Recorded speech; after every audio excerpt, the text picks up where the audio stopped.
joined today by Shaahin. Shane got one hell of a story. It captured my attention straight away, which is why I wanted to get you on the show. You've done many things, it sounds like, in a very short period of time. Inventor of Herbal Ecstasy, created over $1 billion in revenue, invented digital vaporization, and the innovator behind the vape and the vaporization wave.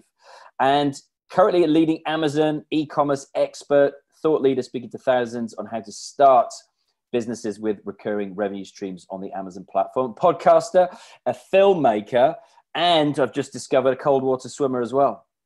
Yeah, man, I love it. I was introduced to that through Wim Hof and the Wim Hof method, which I think a lot of people, started doing. I've been doing that early on. And, what a great analogy also for Alex for this podcast. And thank you for having me on.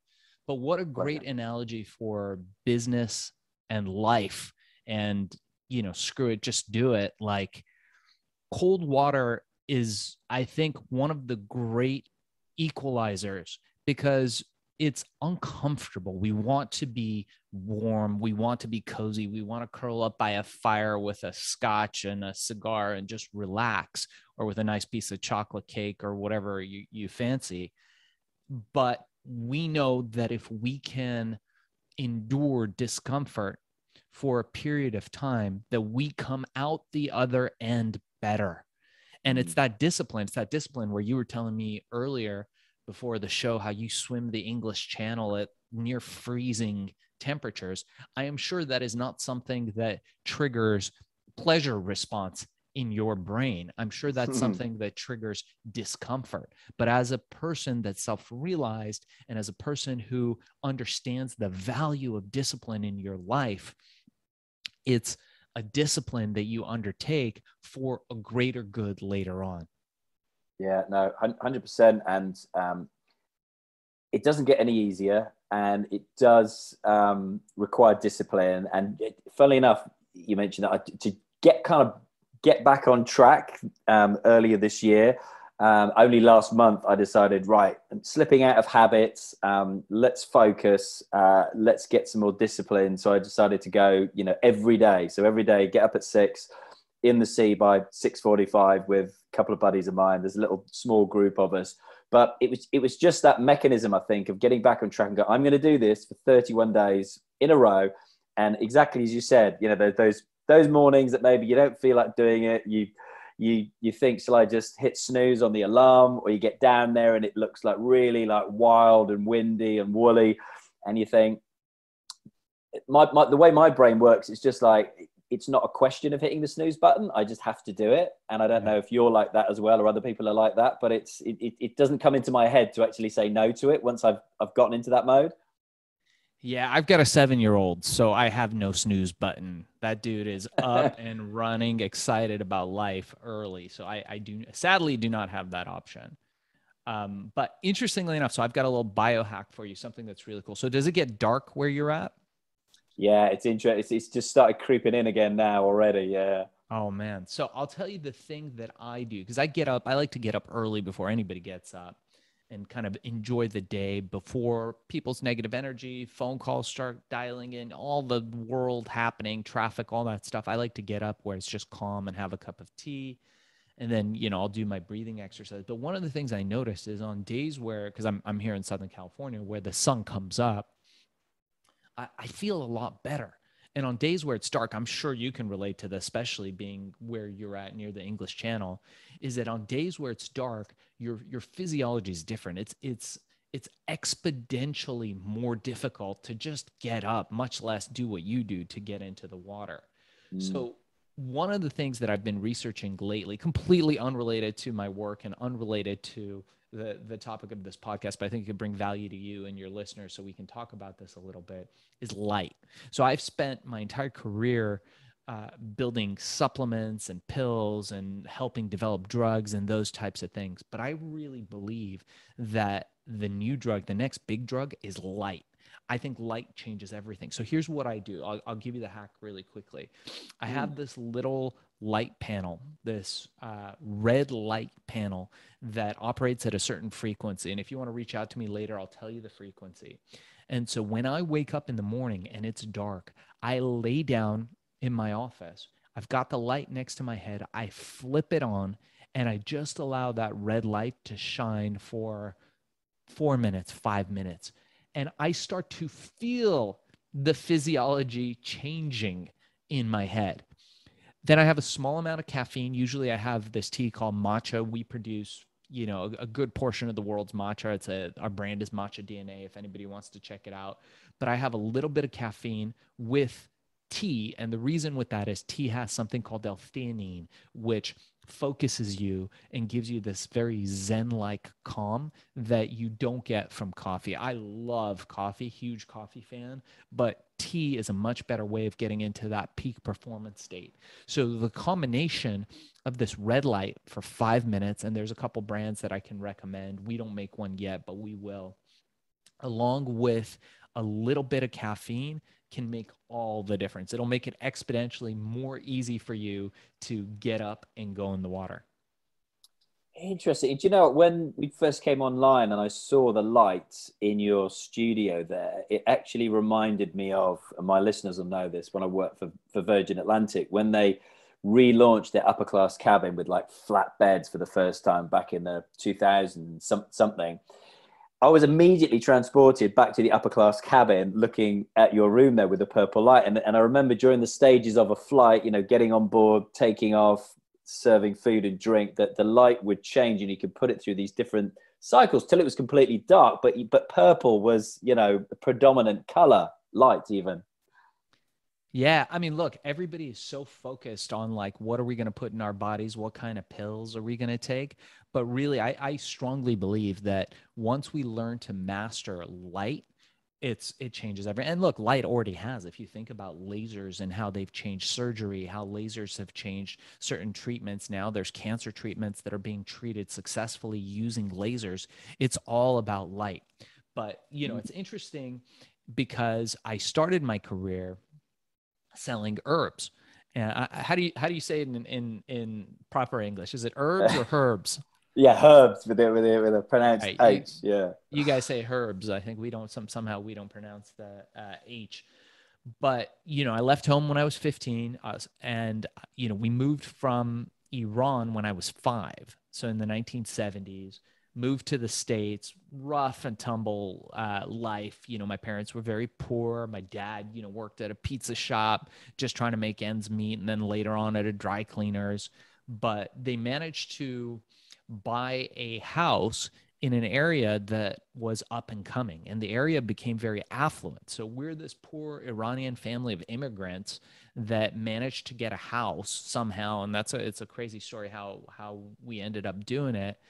And we're grown up around all this wealth, all this crazy wealth. The kids I went to school with, their folks had Mercedes and beautiful houses, and they ate at restaurants, and I didn't know what a restaurant was. I hadn't been to a restaurant until I was like 16 years old. And, somebody explained the concept to me, when I was hanging out with one of these rich kids, and I was like, hold on a fucking second. So you can go and they will give you whatever you want. He was like, yeah, you just go order. I've got a credit card. My folks pay for whatever. And I said, whoa. So you can get a hamburger and a pizza and somebody will bring it for you. And he was like, yeah, what do you mean? Yeah, all the time. Get whatever you want. And I was like, mind blown. I didn't even understand that level of wealth. We would have like a frozen pizza that I'd have to share with my brother and like my whole family, and we'd have to eat the whole goddamn thing if my mom made it. So that was kind of our level of wealth. And I just remember being 15, growing up around all this wealth, thinking to myself, Alex, I want a piece of this. I want to be a part of this, but there's no roadmap. The roadmap is I go to school for 8 fucking years. I become a dentist or a doctor or some shit. And, the bank owns my house. I've got an education that I got to pay off for the next 20 years. I end up miserable with some wife I don't even like, who's probably had the same, trouble that I've had. And then, I end up like that dude, my folks being, immigrants, they were like, look at Mr. Rafsi. He's the best. He's a doctor. He has a house. He has a Mercedes. I'm like, thinking to myself, like, Mom, that dude is like 65 years old. He went to school for 8 years, 10 years, who knows? And maybe he's pulling 100 grand a year back in those days. So maybe like 200, 300. Everything you see around him is owned by the bank, by somebody else. He has no control over his time. He leaves at 5 a.m. He comes back at 8 p.m. He's selling his hours, and dude doesn't look happy. His hair is falling off. He's always grumpy. Like, if that, Alex, was the pinnacle of success for me, I was cool just going and hanging out on California's beaches. So I bailed. I just left. Picked up, one backpack, everything I had, and I left. I had no idea where I was going to go, what I was going to do, how I was going to make money. None of that. I had no education, dropped out of high school, no friends, no money, nothing. But I did what you do every morning. I jumped into the cold water. I knew that there has to be something better, and that comes through the journey, through the struggle, going through that difficult time to come out the other end. Like I love myth and, this analogy of the phoenix, this mythical creature that rises out of its own ashes to become this like glorious mythical beast. And so I started reading at a very early age, and I thought, I got these books, I read Napoleon Hill, and I read Augmendino, and I read all these great, these old timey self-help guys that were like, you can, whatever the mind of a man can think of, it can achieve. And I was like, oh, fuck yeah. Okay. I'm going to do that. At least, even if these guys are completely bullshitting, just even suspending disbelief and falling into that realm for a few minutes is better than the dude across the street who's bald and yelling at his wife. So I thought to myself, all right, I'm going to bail. And I was lucky enough to meet a mentor. And I write about that in my book, Billion, How I Became King of the Thrill Pill Cult. Anybody that wants to, the first chapter is free on Audible, Spotify, Stitcher, anywhere podcast, Google Podcasts, anywhere podcasts are found. Check it out, guys, and let me know what you think. So what I did was I met a mentor, and I fell into the EDM scene, the electronic music scene at the time, the rave scene, which was booming. And it was, I don't know, how old are you, Alex? Oh, I am 51. Oh, nice. Okay. So you've been around for all of this. Most of the interviews I'm doing these days are with younger kids. And so I've got a little bit of young splain to them. But with you, that will not be necessary because you lived through it. I know the scene. Absolutely. I used to go to Ibiza all the time, to the big clubs. I've just interviewed a couple of those big DJs from, trance music. I still listen to it all the time. So I'm with you. I know what you're talking about. Love it. Love it. So there I was, 15 years old, and I learned that I could befriend the promoters. They would let me into the club if I passed out flyers for them or whatever, and they would just let me go in. They were like, this guy's a kid, just let him in. So I wouldn't have to pay for the clubs. And then there'd usually be a back room, or I could go sleep behind the speaker. So there's that monotonous drone that would just put me to sleep. These parties would go late, and I could go hang out a little bit, kind of, meet people, be part of a little bit of a scene, and then sleep, crash behind the speakers, wake up in the morning and live my best life. And this was in LA as well? This was in Los Angeles. Yeah. Okay. And so I did that for a while, and I started to think, man, like I got to get on track and start making some money. And so I started looking at the club scene, and I thought to myself, Alex, who is making money in the club scene? Okay, well, it's got these things are happening every day almost. In the 90s, it would happen almost every day, even on weekdays. It's got to be the promoters. No, the promoters were usually in like some kind of getaway car trying to get away so they didn't have to pay people because they weren't making any money. They were, drug-fueled parties where they were just, running around like nuts. And somehow those guys never made money. So I thought to myself, all right, it's the musicians, DJs, right? Those guys, they wear cool clothes, they get all the girls, the DJs. Nope. Yeah. There's never been a more broke ass person than a DJ standing outside with his hands out begging for money. There's some exceptions, but in general, DJs never got paid back in those days. It was a very difficult thing for them to get paid because people didn't, they were like, you're just spinning records. Well, so it wasn't the DJs, but I started looking around. Who do you think was making the money at the clubs? Drug dealers. Excellent choice, my friend. The younger guys don't get that all the time. They draw a blank. So that was exactly it. I noticed these guys hanging around. They would give a little bit of money to the DJs so they would stay happy. They would give a little money to the promoters, and, they would just be hanging out, but they would be driving nice cars. They would have the most beautiful girls. They would be the center of attention. And I thought, man, that's amazing. I should do that.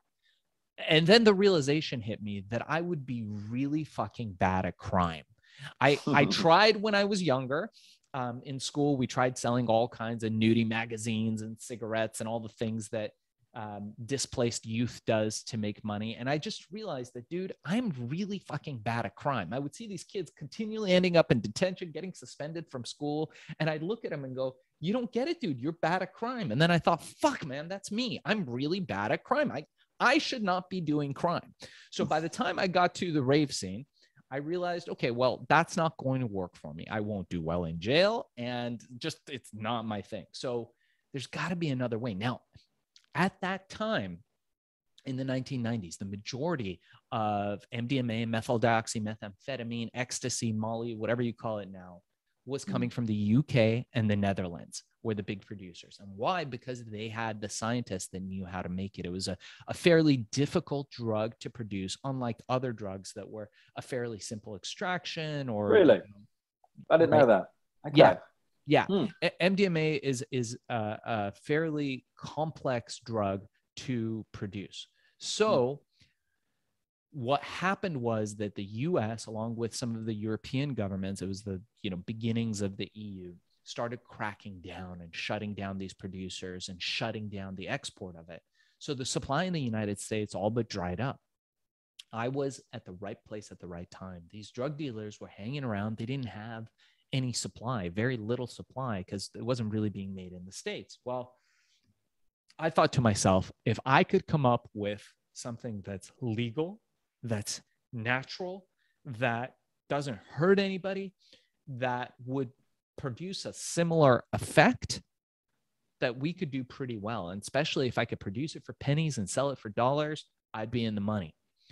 Now, the fact that this was near impossible, the fact that I didn't have any money, the fact that I didn't know the first thing about starting a company, much less formulating a product, didn't stop me. And at that time, I managed to get a girlfriend. For all you guys who think you need money to get a girlfriend, absolutely not true. You could not have been broker than I was at that time. But, I had a vibe about me. So I managed to get a girlfriend. We started experimenting with herbs. I would go down to Chinatown and I would talk to people and they would give me little samples. I started experimenting with herbs in her kitchen, literally almost like in her bathtub. And I came up with a formula that I was like, holy shit, it works. And so it started out as these goo-filled balls. I didn't have enough money to buy a capsulating machine. So we just rolled these balls up, made them look as close to pills as we could. We put them in baggies. And I walked into one of the raves. And I walked up to one of the drug dealers in a night where all his supply had dried up and he was hating life. And people were very grumpy and unhappy at this club. And I said, hey, bro, sell this stuff. And he looked at me and said, fuck off, kid. And it was in that moment where I thought to myself, okay, I should just fucking walk away. Like, just walk away. It was a shit idea. Just go. And that could have been it. Yeah. Yeah, that could have been it. That could have been the moment, Alex. The first no. Yeah. There was that other voice that said, reach down in your pants, grab your balls, and make a case for yourself. And I did. And I said, look, bud, here's what's going to happen. You don't have shit to sell. You're not going to make any money tonight. Your customers are going to go somewhere else who may have it or may not have it, or worse, buy something shit and get sick. You may get arrested when the police show up. He's like, what the fuck are you talking about? Are you a cop? I said, no, I'm not a cop, but here's what I have. I got this stuff. He's like, what's it called? And I was like, oh shit. Okay, this is an oh shit moment. I said, it's called herbal ecstasy. And he said, all right, then let's give it a shot. Came back an hour later. People were dancing. Everybody was happy. People were pointing at me. People were pointing at him. And he walked up to me, totally stone cold face, looked at me. And I was like, all right, I'm fucking done. I don't know what's going on. And he said, kid, how soon can you get me some more? And that was it. It went from one guy to 10 guys to 100 guys to 1,000 guys. A lot of these drug dealers became multimillionaires because of me rather than going to jail. A lot of them straightened up. They started legitimate distributorships, got territories, franchised, did all kinds of things with the product. And eventually we were in close to 30,000 stores. We were selling in Tower Records, Warehouse Records, Urban Outfitters, GNC, 7-Eleven, all the, I think you call them chemists, all the gas stations. everywhere I in the didn't know you country. could sell them through those shops. Really? Yeah, we I didn't sold know that. everywhere. Wow. That was the big deal. I realized that if you're selling a vitamin, Alex, you can sell it in one place back in those days, in a vitamin shop. This is pre-internet. We're talking Of course. before Facebook, before internet, before mobile phones, before any of that stuff. You go to a vitamin shop and it's stuffy and there's some lady with like, wig there, and she's Julie the health person, and she's got her sprouts and the vitamin C, and she could sell your thing there. But if you didn't think inside the box, if you didn't even think outside the box, if you thought about, dude, we are going to crush the fucking box, and you completely took it to another level, which is what we did in those days, the world is open to you. You have no limits. You become what Wayne Dyer, a great author who passed away some years ago, would say. You're a NLP, a no limits person. You break down the limits. And we did that. We were like, why can't we sell it in a clothing store? Why can't we sell it in new age bookshops? Why can't we sell it at every club and party that sells beer and that doesn't sell beer? Why can't we sell it all over the place? And we did. And is that just approaching people? Like, because you looked at it and you thought distribution is the key to scale. Yeah. We didn't need to approach people. After a certain period of time, we were having difficulty just even keeping up the supply. And we were making the stuff, Alex, for 25 cents a pill. We were selling it for $20 per pill. Do the math. We were printing money, millions and millions of pills. So one day I tell this story. I walked into my office in Venice Beach, and everybody in Venice in those days was employed by me. Everybody. I mean, if you walked near my office, I would probably employ you, because I had a need for people to answer the phones, to sell the pills, to restock, to do everything. And we just couldn't find enough people. And I had about 200 employees back in those days. We were in 30,000 stores, and the news broke to the media that we had broken $1 billion in sales, billion with a B. And I remember thinking to myself, I was this like long-haired kid here. This is for you guys who are just listening on audio, this is a picture of me. I had long hair down to my shoulders, and I'm wearing a pink robe, and there's like a castle behind me and like a couple bikini girls, because back in the day, that's how things were in the 90s. And I remember getting that news and thinking to myself, holy shit, like, I don't know how much $1 billion is. And I had a panic. I was like, fuck, I'm going to be on CNN. I'm going to be on Nightline with Sam Donaldson. I'm going to be on all these talk shows. We had 2 Newsweek covers, LA Times. I was in the London Observer. We were in all these publications. I was like, they're going to ask me and I'm not going to know. I didn't go to high school. I'm an imposter. I had this imposter syndrome. I thought to myself, fuck, man, this is terrible. And then I realized, well, did they say $1 billion? I don't know how much that is, but it's a lot. And I calmed down, and a wild riot ensued after that. And how old were you when you were, say, in that apartment with your girlfriend and you first creating that? Were you a teenager? Yeah, I was like 15 or 16. Yeah, 15 or 16. Not old enough to drink in this country. and yeah, exactly. And then you literally have to go, from that situation to go. You now need premises and you need people, and it's a serious business. Yeah, it became a serious business. And, there's some crazy stories, that I tell in the book, one of which, a man shows up at my office. He's got, an old style suit, like the 50s suits, a black hat, and he's got long sleeves, and he shows up with a duffel bag in my office, and a Japanese man, and he's holding a duffel bag. And I look at the duffel bag and I look at his hand, and he's got a finger missing, which was really interesting. And he opens the bag, and it's an invitation to get on a private jet. Limo will be coming to get me. Back in those days, people, if you wanted to impress somebody, you got a limousine. And it was a private jet going to Tokyo, and a duffel bag with $1 million and an invitation. And I learned later, after I was there, that it was a meeting with the mafia, the Japanese mafia called the Yakuza, which I was completely unprepared for. And I'm not going to, it's a little bit of a spoiler alert, but I'm not going to ruin it for people who want to read the book. But it turns out I was meeting with one of the heads of the Yakuza, and they were interested in taking over my business. Whoa. And Alex, they were not asking. No. Okay.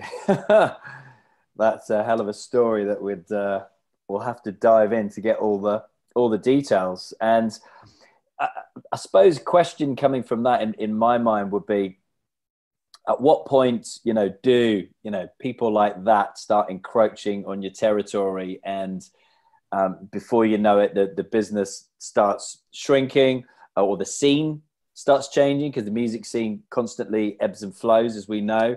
How long did that, again, without spoiling it for people, how long did that ride last, and what were the kind of motivators for you getting out of that? And I guess the duffel bag would be one of those, a bit of a clue card. Yeah, so it was early to mid 90s all the way through, I'd say probably somewhere close to 2000, so the beginning of the millennium. And I don't know, 5-10 years, something like that.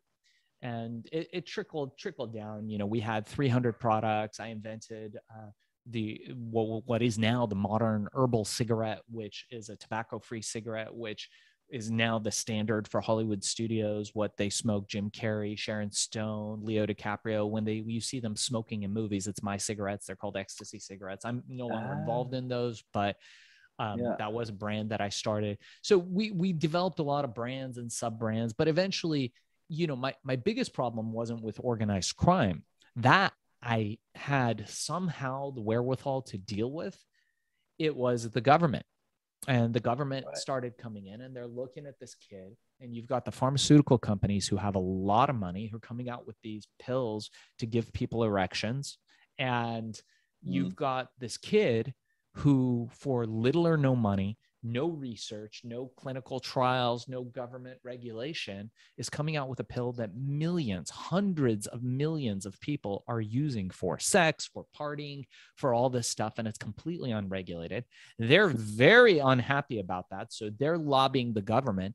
And then I end up on TV back to back with the head of the presidential appointed head of the FDA, this guy named David Kessler at that time, telling Sam Donaldson, one of the great journalists of our time, there's nothing we can do about this kid. And I was the bane of their existence, because look, if I was making drugs, that's the DEA. They know what to do, and they know how to get drug dealers, right? One way or another, they'll send the IRS after you. They'll get you for tax evasion. They'll do all that stuff that they do, like they did with Pablo Escobar or any of the cartel guys. They know how to deal with that. That's part of their playbook, or they'll enlist you like they do with some of those other guys. If you're selling supplements, they also know how to deal with you. They regulate you, they fine you. They've got ways of dealing with that. But what happens when a 15-year-old Iranian kid, or a kid who's in his teens in those days, comes out with a pill that's not a drug, that's not really used traditionally as a vitamin as a vitamin, that is used for recreational purposes that people are using to have fun and party on, and you have no control over it? It's complete chaos. They don't know what to do. It's probably the most difficult thing you could give them. So what they did was they tried to sue us out of existence, which is what they do in this country. Some countries banned us. Some countries banned our ingredient. We had a couple really stellar ingredients that were really rock star in those days, and they banned the ingredients. And they would ban the ingredients, and then I would go on the news the next day and I'd be like, yeah, they and the host would be like, well, what do you think? They banned ephedra, which was one of our big ingredients. And I'd be like, no problem, we've got this new ingredient, kava kava. And then the next week you'd hear they banned kava kava, and I'd be like, no problem, and we've got Cidacordifolia, which is another ingredient. And then it was cat and mouse for a while, until eventually I got tired of it and decided to move on. And I moved on to build all the technology for what is now digital vaporization, the foundations, because I thought to myself, hey, let me try to solve a bigger problem, the problem that humans are inhaling smoke, tar, and carbon monoxide just to get a little bit of nicotine, to get a little bit of cannabinoids. And this was pre-legalization. So I thought, okay, I've solved the problem of natural drugs. Now let me try to solve this problem. And I created what became all the vape technology, the digital vape technology that you guys see today. We patented it. I wrote the book on it, and that company went public and is worth, many millions of dollars today. It was the first vaporizer company to go public, I believe. You literally, I don't know what it's like in the States now. I haven't been over there for about 18 months now with the pandemic, but literally over here in the UK, on every street corner, you see a vape shop. Probably two, actually, to be honest with you, not just one. Yeah. And look, I don't, just for people who are watching this, who follow my work and what I've done, is I don't espouse it. I think, initially it was a good idea as an alternative to smoking, and we developed it as a harm reduction measure. Mm-hmm. But now, with all these ingredients that they're putting into vapes to make them small, which is the only benefit of them using this glycerin and all these other adjuncts that they put to what you're getting, I don't espouse the use of that at all to anybody. I don't know if it's better than smoking anymore. Okay, interesting. I should say that. I've been interviewed several times as kind of the father of the whole vape thing and the inventor of that, and I think it's important that people know that I don't really believe in that as a step forward for health. And so, something that occurred to me before when I was doing a little bit of research, and I wanted to ask you, is that, have you ever had a job? Have you always had your own businesses? Like starting that first business when you're 15, 16, have you ever gone into employment? Have you always been an entrepreneur? Clearly, Alex, from the time I was 13, I learned how to make fake IDs. And back in the 80s, it was a lot easier because if you had access to a color printer and a laminating machine, you can make yourself a fake driver's license. That doesn't work anymore. I would think it's very hard on kids right now to get fake IDs. But I would print up fake IDs, and I wouldn't use it. I didn't drink or do drugs or any of that stuff. I just used it to get jobs. So I would go out there and I'd pretend like I was 16 years old so they would hire me. And I worked at shitty dry cleaners. I worked at pizza places. I worked at, oh my God, the fucking video store. Dude, I worked at a video store where they wouldn't give me the responsibility of the register. And what I had to do is every time some asshole went in and took the, Dances and Wolves from D and put it in the B, I had to go in and organize all the VHS tapes alphabetically. It was the most. That's the worst. It was the worst. I fucking hated that. I worked at a copy shop. I tell the story where I had this like Monopoly like boss who, would beat me with a cane because I didn't have anywhere to live. So I would sleep behind the copy machines when I could. And he would catch me and just like literally beat me with a cane, like this old man with a mustache.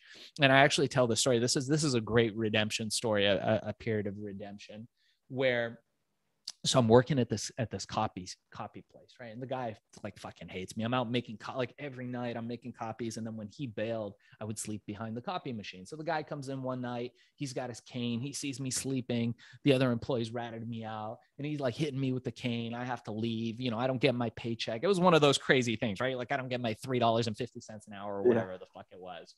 And I had to bail and I was really dejected about it. So now fast forward about 8 months, a year later, something like that, I've got a brand new Ferrari, Rosso Corsa, beautiful brown leather seats, right? This is after I invented herbal ecstasy and I've got all this money, gorgeous blonde sitting right next to me. I mean, absolutely stunning. I think she was a supermodel, beautiful.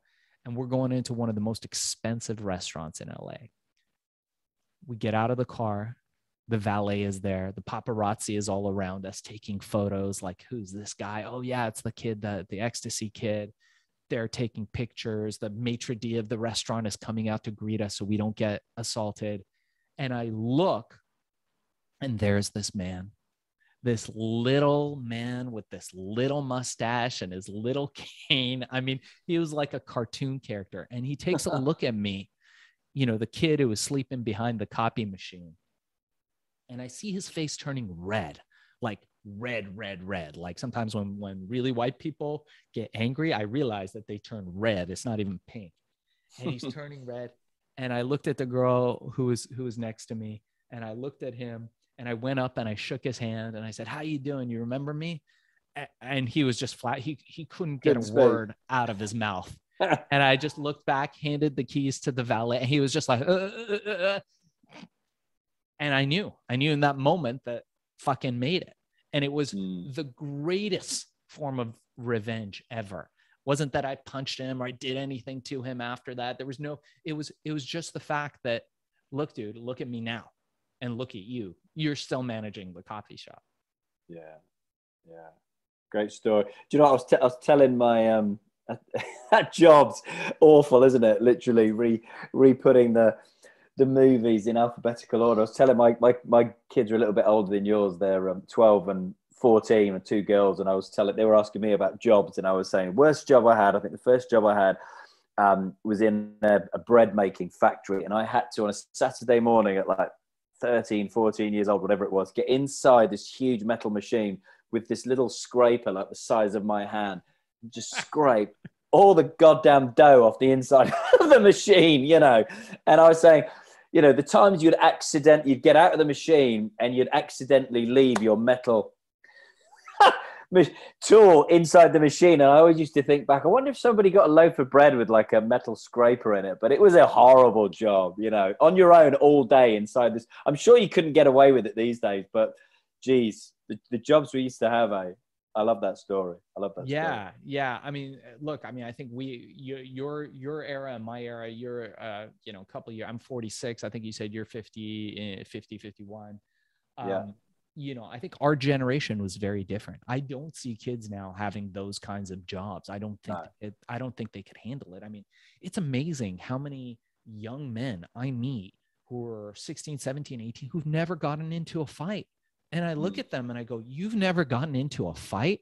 I was like, I didn't recognize my face for most of my early teenage years because I got punched so much. You never got into a fight? No. And you never got into a job? No. I'm like, man, 15 years old, I was on the street. By 16, I had 200 employees. I was running a company. People were calling me sir.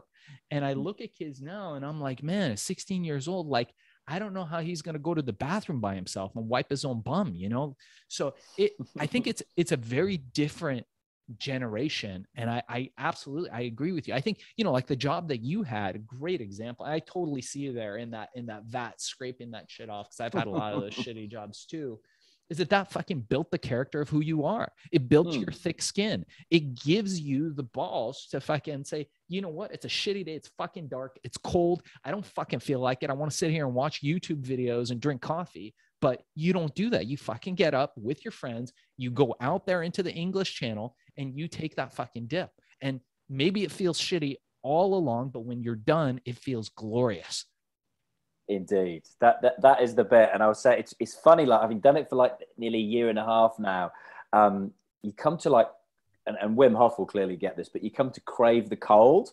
And because the natural high, which again is something that you'll clearly understand, that you get from that, and we call it like the tingle, it literally kicks in and your whole body becomes on fire. You know, that feeling is unbelievable. And yeah, like you, I do wonder whether, and of course there are going to be exceptions to the rule, but you know, how much of a generational thing that is. But I wanted to, you know, ask you, because we got a little bit of time left, and I've interviewed people like Pat Flynn from Smart Passive Income podcast, Johnny Dumas from Entrepreneur on Fire, you know, and they build, you know, these different income streams that they have, you know, with affiliate programs and something. But tell me a little bit about your Amazon and e-commerce business and how you got into that. And do you think it's something that anybody can do? Yeah. Start a business like that and have, you know, that recurring income, rather than coming back to our conversation before, you know, my parents are saying, going, you could become a doctor, you could become a lawyer, you know, and you're like, well, I don't want that. What if I don't want that? Love it, Alex. Okay, so I'll lean into that with just a little bit of a quick story back to, and it's such a great topic, dude. I feel like we could do 3 shows on shitty jobs. I know, it's exactly what I've been thinking. Because that's fucking amazing. What a great question. So, all right, so I'm, you know, 14, just about to leave home. You know, I left home at 15. And I get a job at a clothing shop. I wouldn't take no for a fucking answer. I had the one suit that was like way too big for me. It was my fucking bar mitzvah suit. And I wore that in. The guy takes one look at me and he's like, no. And I was like, no, come on. You got to hire me. I'll do anything. Just hire me to work here. And the guy hires me. So I'm working at this clothing store, again, with a fake ID, because you're not allowed to work when you're 14 years old. You got to be 16. And so the guy hires me, and this guy was another one of these fucking assholes, right? Maybe not as bad as scraping bread, but it was bad. And he wouldn't let me touch the clothes. He said, here's the job. Back in those days, they had little pins that they put into clothing to keep them together. And when people tried the clothing, the pins would fall into this carpet. Maybe it's equally as shitty, dude. So the pins would fall into this huge carpet that he had in the store. And what he wanted me to do, think of a more degrading job. There's probably more degrading jobs, but this was pretty fucking degrading. As somebody who's reading Napoleon Hill, Ogmendier, I'm thinking success, and I'm picking up these pins from the floor. I came in the morning at like 7 a.m. and until like 6 p.m., he wouldn't pay me for overtime. 6 or 7 p.m., I'd be working 10, 11-hour shifts. I'd be picking these fucking needles up off the ground, these pins that people put in the thing. It was a nightmare. You know, you get them in your fingers and be like, what the fuck is this? Dude, can you just like get hardwood floors and we'll sweep this shit up? No. Yeah. So I remember that, and this was a very impactful moment. I don't think I've ever told this story before. He goes on a break. He was a little bit of a philanderer, right? The guy was married with 2 kids, not a man of high morals. And he would have these women on the side come in. And one of these women came in and she tossed all his laundry. And she said, if you're going to go with that bitch, have her do your laundry. And he's like, this is my wife. And, you know, it was some drama. So he left the store in a huffy. Now I'm there. Now, mind you, this guy is like some big, like, you know, Persian dude with gold chains and too much cologne. And he's a total douchebag of a guy. He leaves and I'm in the store by myself going, fuck, I'm in the fancy clothing store by myself. Now I still had my suit, even though I was picking up the needles from the floor. I wore a shirt and tie every fucking day. And he looked at me like I was crazy, but I was like, you know what? I at least I'm going to hold up my integrity in that way by my appearance. And so a series of Japanese people were the rich tourists in those days, show up and they're very interested in the clothing and they're looking at the clothing. I'm like, fuck, what am I going to do? And they're asking questions. And I was like, you know what? I'm going to fucking sell them. He's going to be delighted. So they come in and I'm having them look at clothes and I'm having them try stuff on and I'm using great sales tactics, building a rapport, doing all that stuff. And I sold $7,000 worth of clothing. And he shows up right at the time where it's to take the credit card for payment. Literally shoves me aside, charges the card, looks at me and says, you're fired. I told you never talk to a customer. No. And I remember thinking to myself, this is the last time, and that was the last job I ever had, the last time I will ever sell my hours for money to anyone. And that was it. And so we went on to Herbal Ecstasy and all those other things. And so fast forward a little bit to what we teach now. So I have a course where I empower people to sell on the Amazon platform to create predictable recurring revenue streams. And I teach this system, which is like a table with 4 legs is always stronger than a table with 3 legs, than a table with 2 legs. A table with 1 leg is super shitty. Don't even try that.